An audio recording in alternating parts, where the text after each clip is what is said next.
Inaasahan ang pagdagsa ng mga deboto para sa darating na pista ng Poong Jesus Nazareno ngayong taon, kung kaya't magkakaroon ng pansamantalang pagsasara ng ilang kalsada sa January 8, 2025. Magsisimula sa dakong alas 9 ng gabi hanggang matapos ang nasabing aktibidad.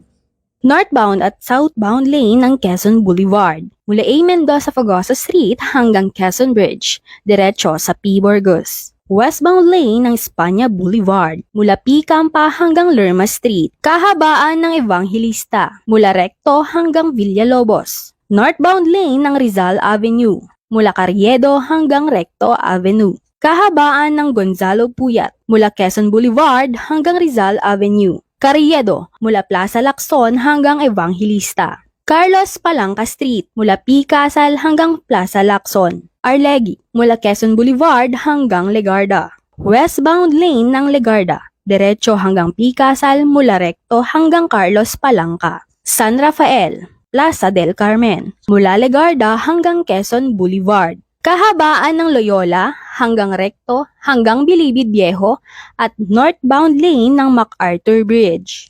Eastbound lane ng Claro Recto Avenue. Narito ang mga alternatibong daan. Ang mga sasakyang nagnanais na dumaan sa Quezon Boulevard na magmumula sa A. Mendoza ay kumanan sa Fagoso Street, kumaliwa sa Rizal Avenue o Tomas Mapua Street hanggang sa destinasyon. Ang mga sasakyan na galing sa Quezon City na gumagamit ng westbound lane ng Espanya Boulevard ay dapat kumanan sa P. Campa Street, sa Fagoso Street o kumaliwa sa Reyes Street, pagkatapos ay kumanan sa Recto Avenue hanggang sa destinasyon. Ang mga sasakyang manggagaling sa Burgos Avenue na nagnanais na dumaan sa Quezon Bridge o MacArthur Bridge ay dumiretso sa Jones Bridge hanggang sa destinasyon. Ang mga sasakyang manggagaling sa Ayala Bridge na nagnanais na dumaan sa Carlos Palangka Street ay dumiretso sa Casal Street hanggang sa destinasyon.